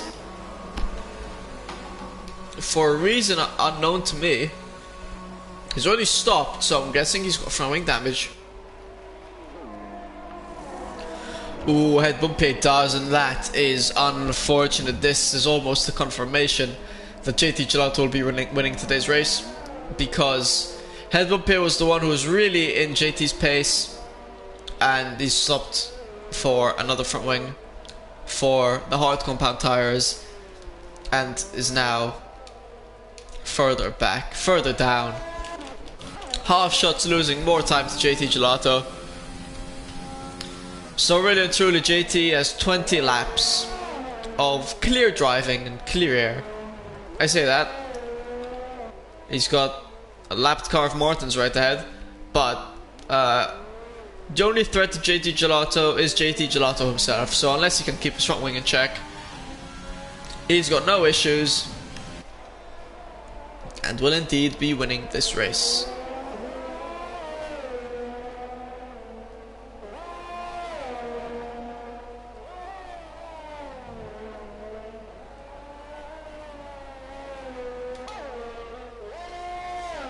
Seeing yellow flags in sector 2. That is Bossman Pickle. Oh, and Dave's retired from the session. I think he spun and crashed. Probably lost the rear end. Yeah, look. Oh, whoa, wee.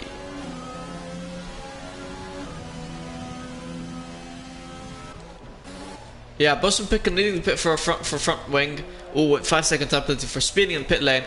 So yeah, Dave retired on the track, which is, well, not allowed per the rule book. He was far down in 14th though, to be fair, 13th maybe. Boston Pickle again needing to pit.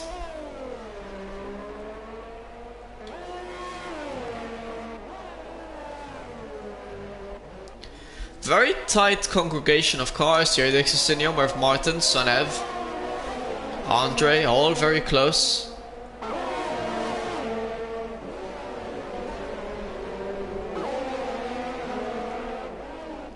Thing is, getting an overtake done is hard.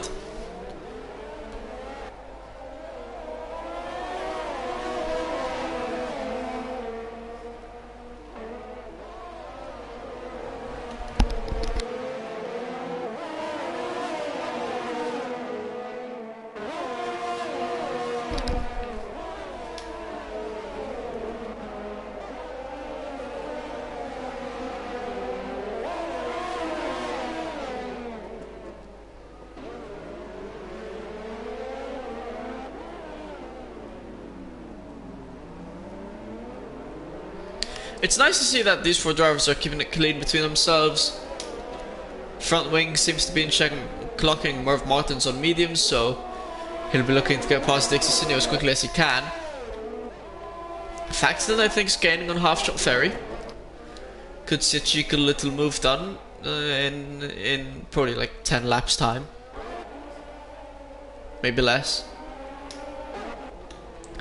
Tan, De Roy, Het Bumpier, all very close. Het Bumpier obviously pitting recently because of some front wing damage, and he would not like to get any more front wing damage. I say that Tan 12 goes into the wall, lets Het Bumpier go past because he's now gotten some front wing damage.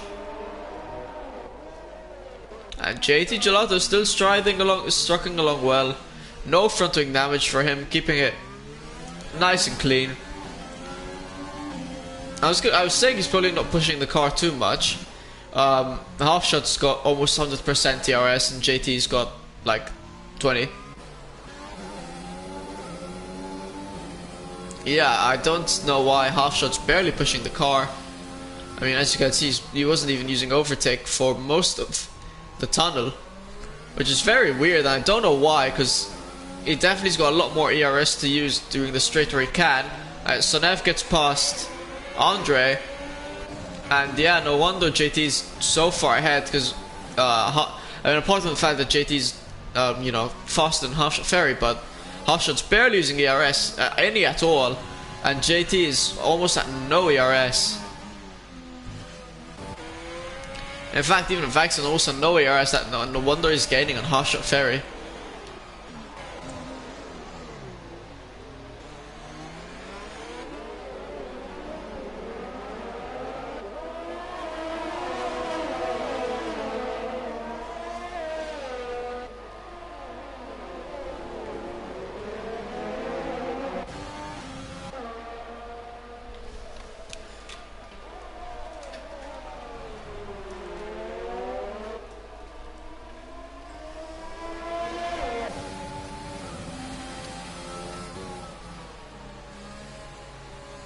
Head Bumpier almost went round the outside of the Roy in a very tricky position to go around the outside. I mean, if you're able to pull it off, it's a very nice move, but it's very risky to your front wing. Then again, Head Bumpier faster than the Roy, wants to get past him as quickly as he can.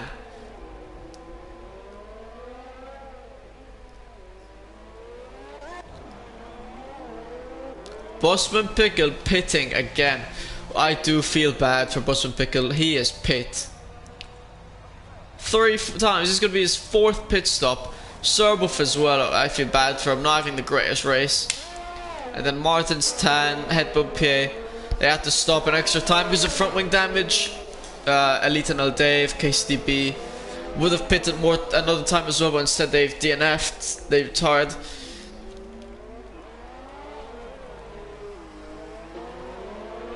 I'm seeing a Mercedes with no front wing, and that's the Mercedes of Serbuff, so pitting on hards once again. To be fair, at this point, maybe I don't think the softs would last till the end. They could go on mediums instead of hards, because I think he's on hards. Okay, no, never mind. He is on mediums. Yeah, okay. I thought he went on hards. Head Bumpier chucking it down the inside of Deroy. Deroy giving him the space to attack. And Deroy did not need to leave Deroy did not need to leave Head Bumpier that much space, and now Head Bumpier kind of forcing his way past Deroy. Hopefully no front wing damage for either of them. 10-12, I think, fastest lap of the race on those fresh set of mediums. Well, are they a fresh set of mediums? Couldn't quickly check. Yeah, they are a fresh set of mediums. Like that position change. The X-City are doing very well, up 9 places. Alfa Romeo's the only constructor that had both of the drivers in Q3 down in 6th and 7th, battling it out with each other. So another even stronger showing for McLaren once again. As Andre gets past Merv Martin. Clearly no team orders between Andre and Merv Martin. They're both battling it out, and fair enough, enjoying their time, fighting off alongside one another.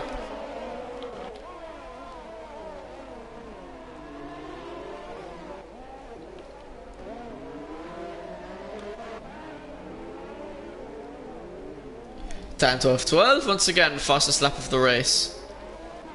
Down in 10th.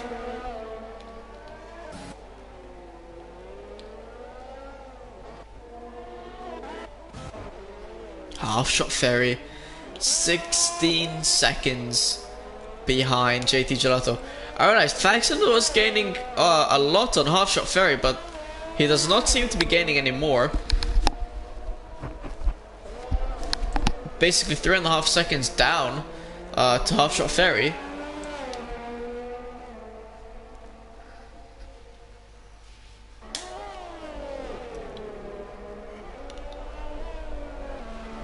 But the podium looks pretty set. JT Gelato in first, Half Shot Ferry second, Fax in third.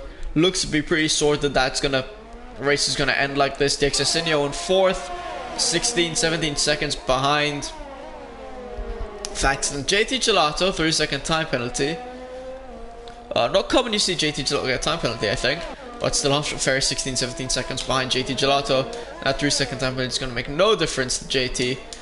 DeRoy enters the pits again. Sonev could pick up a cheeky fourth. He's right behind the Excesinio. Andre Murph Martin as well. Both of them very close to Sonev and the Excesinio. And then Hit Bumpier behind them. And behind Hit Bumpier 20 seconds. Tanto of 12. Behind Hit Bumpier.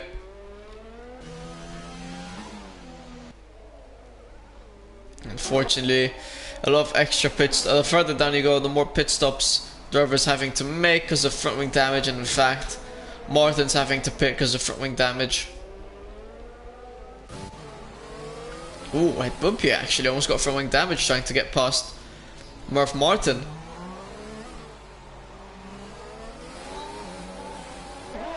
He's on the first set of hards.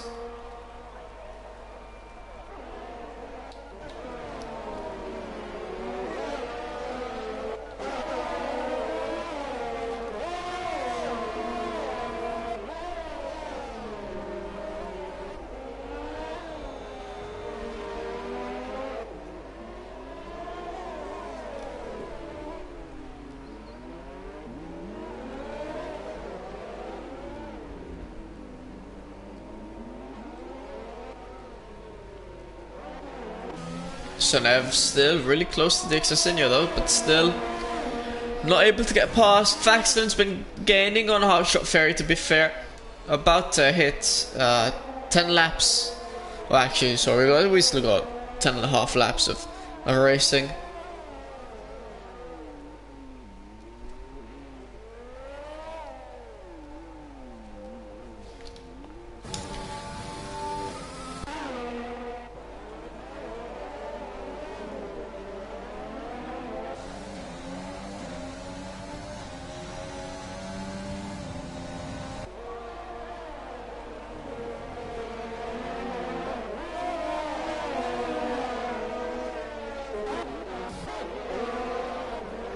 Bosman and Martin's fighting it out.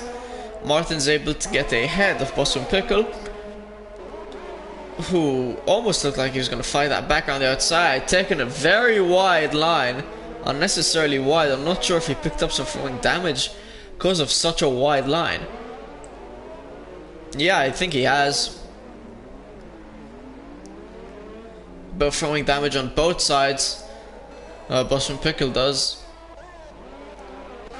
Hit Bumpier, Sonev, all still really close to their opponents ahead, but both unable to get past.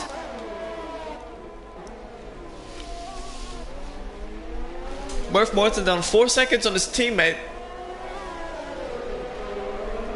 Andre clearly faster than Murph Martin. And I actually thought Murph Martin would have been the faster driver out of the two at this point in time, but well, to be fair, it does make sense. Andre's faster, 11 lap old hards versus 19 lap old mediums.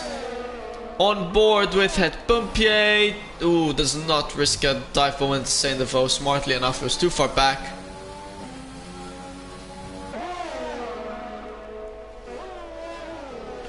And Serbulf has retired from the session.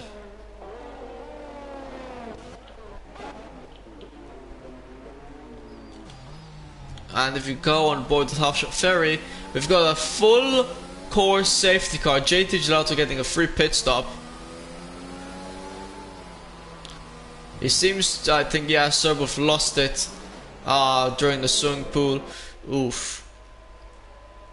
He was already pretty far down, so at least he hasn't lost like a podium position or whatnot. Look at that, JT Gelato so far ahead, a free pit stop. Faxon, free pit stop as well. Half Shot Ferry, only driver in the top 3 to not pit. And that could cost him.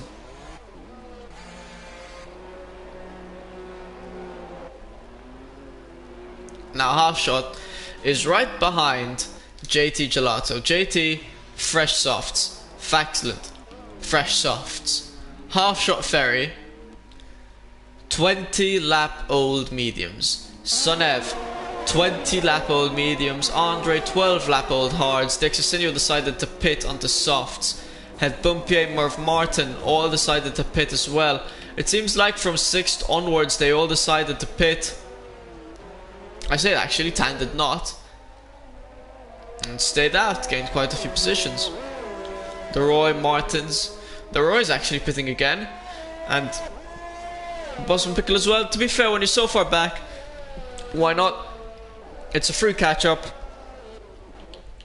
But yeah, Half Shot Ferry was in a very unfortunate position. He was not ahead of Faxland enough to pit, and obviously would have lost that position if he pit and if Faxland didn't. And he might have lost the position to Sonev as well. I don't think he would have though. So I decided to stay out, which I'm not sure is the smartest call. But we'll just have to wait and see. Faxland. Oh, it's going to be hard though for Faxland to pick up the race win. I don't think he'll be able to. Because he has to get past Half Shot and then get past JT Gelato as well to win the race. And that is a very hard feat. And as we've come to see so far, JT Gelato normally absolutely bolts it. So yeah, JT could still very easily win this race.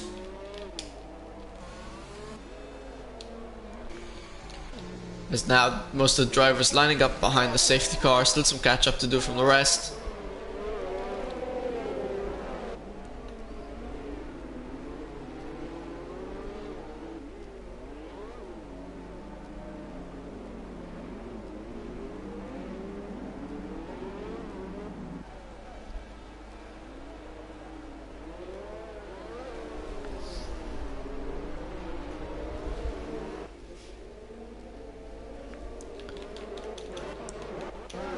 Only the Roy Martins and Boston Pickle that are really and truly not, and Merv Martin that are really and truly not behind the safety car. Final 4 drivers left to catch up. 3 DNFs we've had so far, and the safety car probably has at least 1 more lap out. Martins gets a 5-second time penalty for ignoring yellow flags, which, if I'm being honest, I don't know how he's managed to pull that off. Actually, I'm just realizing Martins is in the safety car pack. He's getting another 5-second time penalty for ignoring yellow flags. I don't know what's going on there.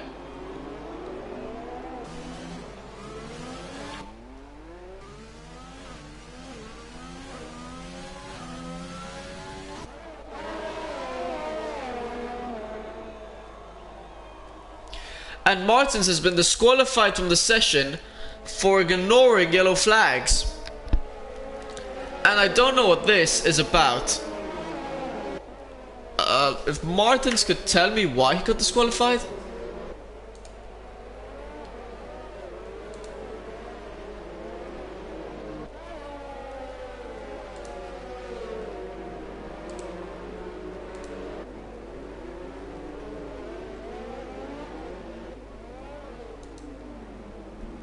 Oh, and I would like to wish good wishes to Fox. He is our tier 2 commentator, and unfortunately he had to quit the stream due to oh, that's Martin's actually disqualified car, never mind.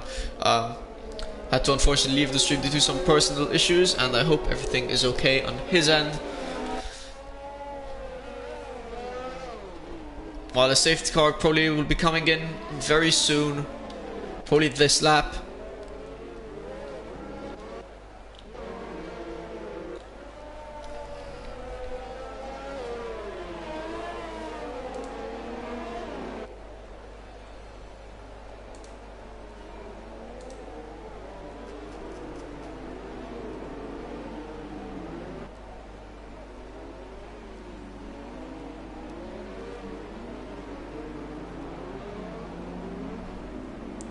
Ooh, Boston Pickle 5-second time penalty for collision with Merv Martin.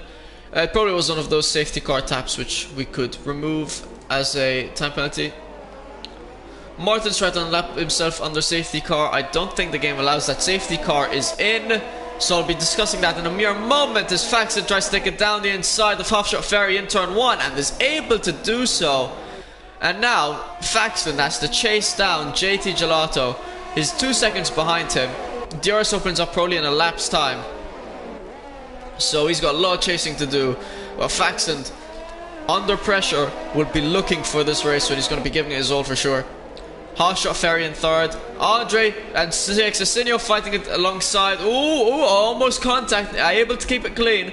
And Dexasinho slots nicely ahead of Andre. Obviously on fresh softs. Andre on old hards. Sanev, Half Shot Ferry, both on old hards. So they're of an equal pace. Dexasinho though, on fresh softs, looking to get ahead of them. Faxon still those 2 seconds behind JT Gelato. And you gotta remember, JT Gelato has a 3-second time penalty. So thinking about it, Faxon's main priority is staying within 3 seconds of JT Gelato and not getting a time penalty himself. Because if he can do that, Faxon's gonna pick up a race win.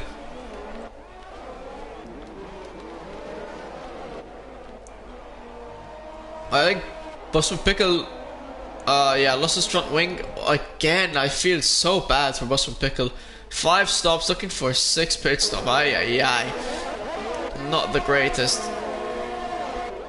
That's probably a TRL record as well. It's 6 pit stops in one race. Now Sanev right behind Half Shot Ferry. Dexasinho right on their tail as well, and it is very close here for third place. Half Shot, old mediums, Sanev on old hards, Dexasinho on fresh softs. Andre, old hards, tan, I think it's on old mediums. Oh yeah, I think. And they're all battling it out. Obviously it's on Monaco, so not a lot of battling, more of straight line, not. Ooh, Dexasinho also gambled down the inside of Sanev. That would have been very risky, very enticing. Put a little bit of extra sauce and action on our race. Faxon's gained around half a second to JT Gelato. If he can keep up with the pace, DRS is enabled. He just needs to gain another half a second, and he's gone fastest lap of the race.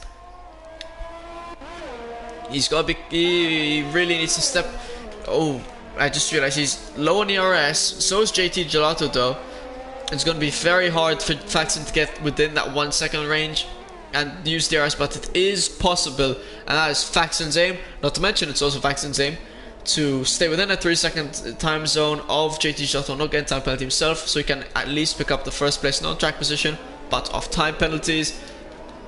And look at this congregation of cars. Congregation probably being the wrong collective term, but it's what I'm calling it here. From 3rd to 10th, all right behind each other.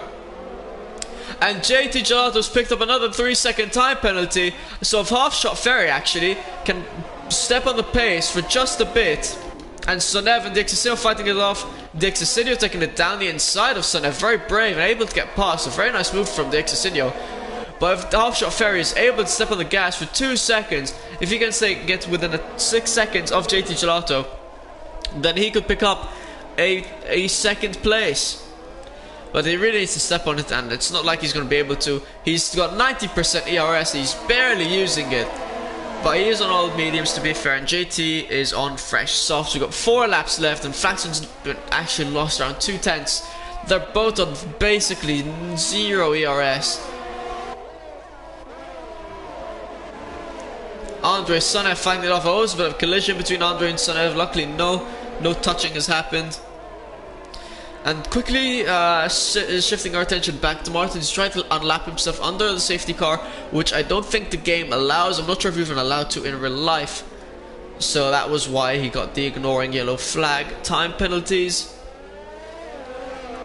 And Dexasinho right behind Half Shot Ferry. And using overtake, using everything he can. Can't get past this time around. But maybe he'll be able to once the DRS zone comes. Actually, he's going to take it down the inside. Oh, very, very nice from Dexasinho. A nice move from him. Definitely my driver of the day so far.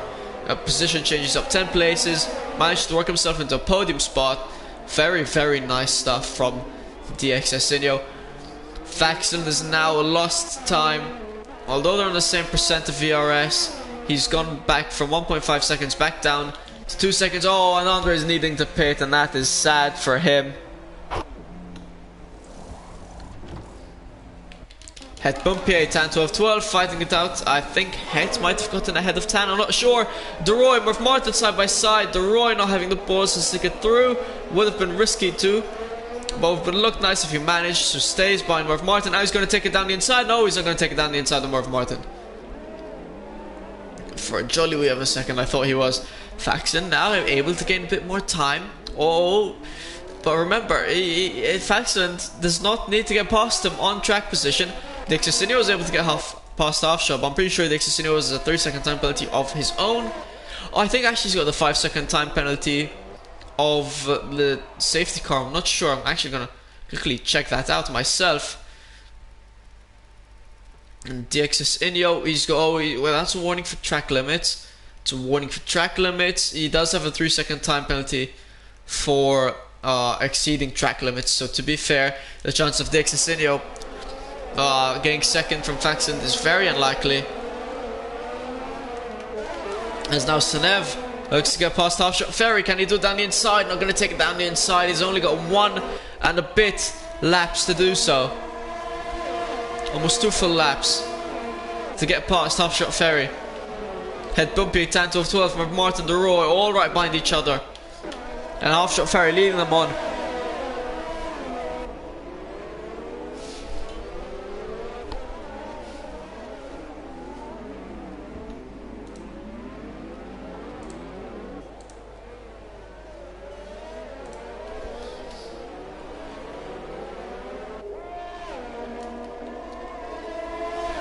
Senev looking to get points for AlphaTauri, the 8th in the championship, getting a nice 5th. Could bring it up to 4th, would be very good points for AlphaTauri. We want to take a quick look at tyres. His tyres are 28 laps old, just the same as Half Shot Ferry, so there's no tyre advantage there. Head up here on the other hand, 8 lap old softs. To be fair, those softs are probably starting to die slowly. Probably could be quite dead already. And they could be at an equal amount of pace here with the amount of laps as mediums have done, amount of laps softs has done. Probably softs have a bit of an advantage. Final lap of the race. And Sonev will only have 1 more DRS zone to get past Half Shot Ferry, and I don't think he's going to be able to. Same goes for Het to get past Half Shot Ferry. JT Gelato in 1st place. Oh, I'm seeing yellow flags in sector 2. That's the spun Busman Pickle. Andre, fastest lap of the race, 110.1 on fresh softs. And Faxon, all Faxon needs to do is not get any time penalties, take it slow, take it clean. Not get any time penalties, 4 seconds down, that is fine as long as he's within 6 seconds of JT Gelato by the end of this lap. And have no time penalties. He's going to be picking up 1st place. Sonev, Het Bumpé, unable to get past Half Shot Ferry. Sonev gets 3-second time penalty for multiple warnings. JT Gelato is going to win the Monaco GP, but Faxon's going to pick up 1st place from time penalties, and he's going to be happy with that. DXSinho, oh, DeRoy's retired from the session on the final lap of the race. He's not going to be happy with that. DXSinho, in my opinion, driver of the day, gained 10 places, finished in the podium spot in 3rd. Actually, though, Half Shot Ferry might pick up a place. Yeah, he does pick up a place for time penalties up in the 3rd. Sonev finished, so that puts DXSinho down at 4th, Sonev in 5th. Murph Martin 6th, right behind Sonev. Het Bumpier in 7th, Tan 12-12 in 8th. And Andre about to finish in 9th place, taking a nice stroll across the finishing line.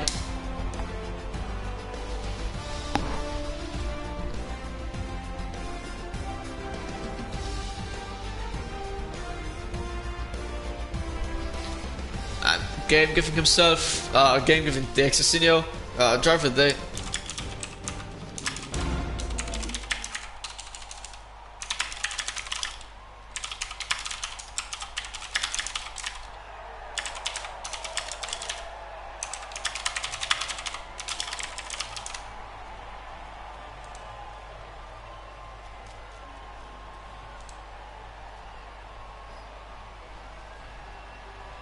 Faxon definitely happy with his P1, as I'm sure he will be. Apparently you can on a safety car unlap yourself, which I did not know about, but the game clearly does not allow it. Unfortunately for Martin's got DQ'd because of that. Andre the fastest lap in 9th, DeRoy in 10th, Postman Pickle in 11th. And DeRoy, unfortunately for him, DNF'd on the final lap of the race. I'd like to thank everyone for joining me. This is the last few laps, to be fair, of Monaco at least were interesting and at least were a nice race in those last few laps.